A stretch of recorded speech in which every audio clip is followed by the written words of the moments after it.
आज मैं बहुत ही सिंपल तरीके से केक को डेकोरेट करने जा रही हूँ। तो जो लोग बिगनर्स हैं या जो केक सीखना चाहते हैं वो इस केक को ज़रूर ट्राई करें, क्योंकि इसका डेकोरेशन काफ़ी सिंपल है। और साथ में जो मैं यहाँ पे आपको गार्निशिंग बताऊँगी वो भी बहुत ही सिंपल है बनाना, जिसे आप फटाफट से विदाउट एनी टूल बना सकते हैं। तो चलिए सिंपल से केक को कैसे डेकोरेट करें इसे देखते हैं। तो यहाँ पे मैंने चॉकलेट केक स्पॉन्ज लिया है, जिसे मैंने 5 इंच टिन में बेक किया था। वैसे तो मैंने यहाँ पे 2 टिन का इस्तेमाल किया है इस केक को बेक करने में, क्योंकि ये इतनी हाइट वाला केक है, एक ही टिन में नहीं बेक होगा। और यहाँ पे मुझे 1.5 पाउंड का ही केक बनाना था, तो ये जो ऊपर वाला लेयर है इसे मैं हटा देती हूँ, क्योंकि ये पूरे केक से 2 पाउंड का केक बनेगा। तो 1.5 पाउंड बनाना था, तो मैंने एक लेयर हटा दिया है। और यहाँ पे हम सिर्फ 3 लेयर लेंगे। अप्रॉक्स जो वेट देखेंगे इस केक का है लगभग 392 ग्राम। और फिर सोकिंग और आइसिंग करने के बाद इसका वेट अप्रॉक्स 750 ग्राम हो जाएगा।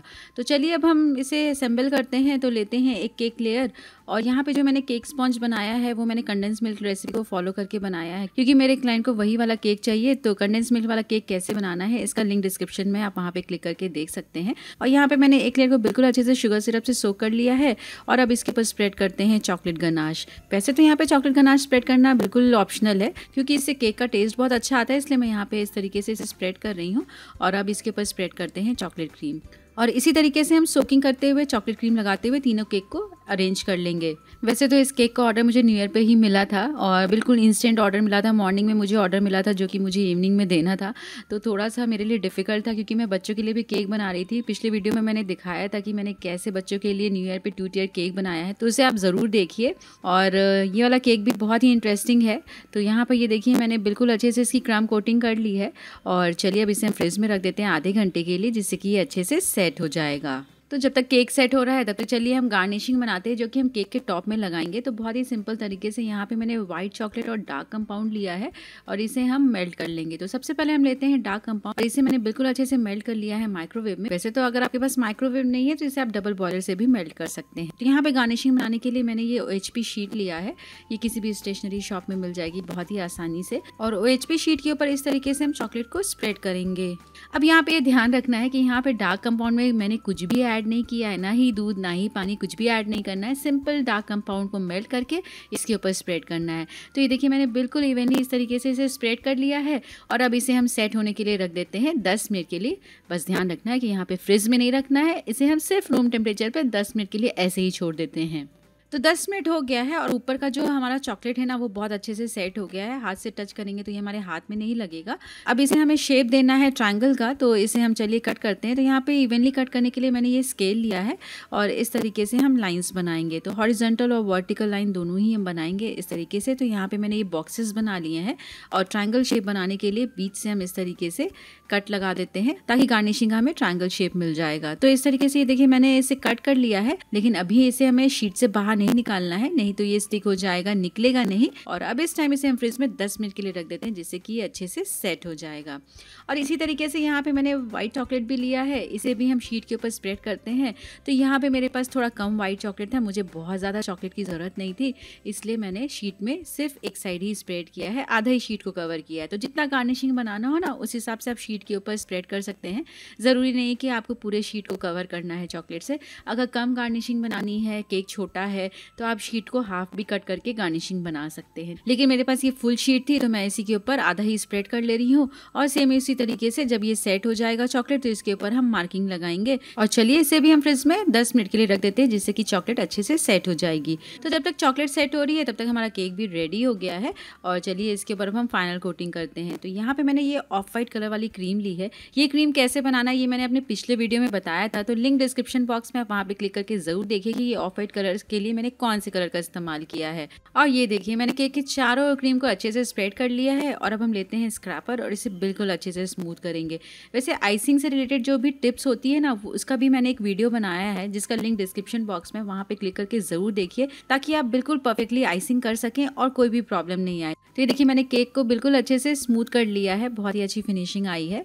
और चलिए अब इसके ऊपर हम शेडेड इफेक्ट देते हैं। तो यहाँ पर मैंने शेडेड इफेक्ट देने के लिए लिया है चॉकलेट गनाश। तो ये मेल्टेड चॉकलेट गनाश है, वैसे वैसे तो आप कलर का भी इस्तेमाल कर सकते हैं, लेकिन हम यहाँ पे चॉकलेट गनाश को कहीं कहीं स्प्रेड कर रहे हैं, तो ये बिल्कुल ऑप्शनल है। आप चाहें तो यहाँ पे इसे प्लेन भी रख सकते हैं। अब यहाँ पे मुझे कॉम्बिंग का इफेक्ट देना था, तो ये मैंने कॉम्ब लिया है और इस तरीके से हम कॉम्ब को चारों ओर घुमाते जाएंगे, जिससे कि आप देख रहे हैं ना कितना अच्छा शेडेड इफेक्ट आ रहा है। क्रीम अपने आप ही इधर उधर स्प्रेड हो रही है और शेडेड सा इफेक्ट आ रहा है।